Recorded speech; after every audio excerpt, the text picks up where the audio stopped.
Hey all, Vanessa here at Simplicity of Peace. As I was starting my day today, and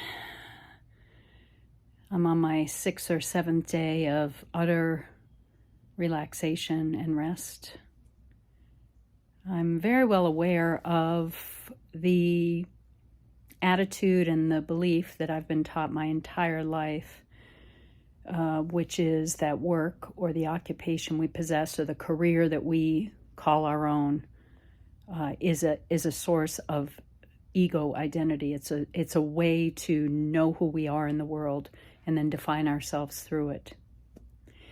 Work as an identity source. And I've been in the work world since around age 14, and in it as a career, quote unquote, since my early 20s, so almost 40 years.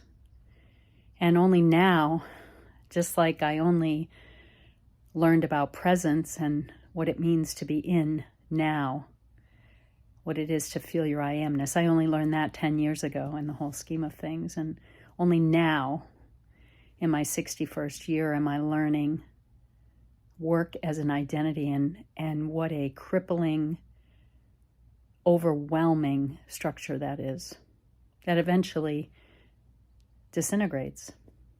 And why? Because nothing is permanent here. Everything passes away. Whether that's a life situation, a career, or a tree in our yard, or a loved one, or ourselves. No one gets out alive, as people say. And the only thing constant in the world is change. And I'm not meaning to be cliche here, but it is true that you just need to walk in the woods nearby where you live to see that change is ever present in the woods. A tree falls down, it slowly rots away, bugs live off of it, it composts into the ground, and new life emerges from it. So change is inevitable, and change is not in and of itself bad. And identity and ego identity, even those sound like loaded words, that in and of itself is not bad. That's my human nature. So for me to awaken to this realization is not upsetting or filled with remorse or regret. I honor all the ways in which I've spent my life in work mode or in an occupation.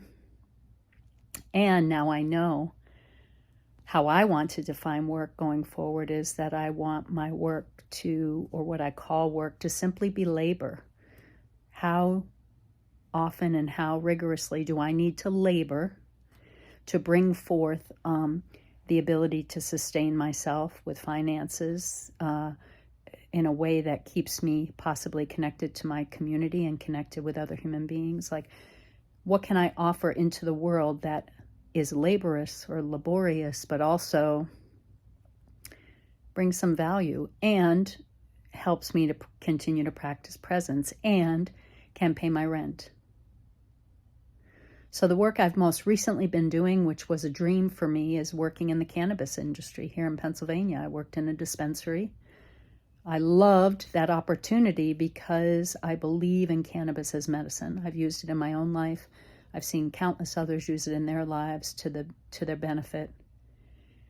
And it elevates my soul. I believe in it fully, and I honor and respect the plant. Yet I worked in a work environment that by name is an industry that was focused on things other than the wealth of knowledge in the plant and how to connect human beings to that. So I want more for myself. And I don't know what that may look like in the future. And some of what I do to bring that to life may feel like labor, yet it also, it will also be closer to what it is that I really value and believe in. And there's room for corporate industry in our world because we are humans and those industries provide services to us. But how do we balance it with what feels good within? How we carry our true I amness into every scenario we're in life. And I'm getting to learn that now, and it's very exciting. And it's a blank canvas, as I've said before, so anything is available to me. So do your best to look at that today. You can look at your identity around work or career without judging it, without calling it good or bad. Just look at it. and see where that may ring true for you and where there could be other options for you that you would like to explore, and to give yourself permission to do that. Give yourself permission to start with a blank canvas if that's how you desire to go forward. I honor you. I appreciate you so much. I wish you love. I wish you pure joy in your day today. And above all, I wish you peace. Be well.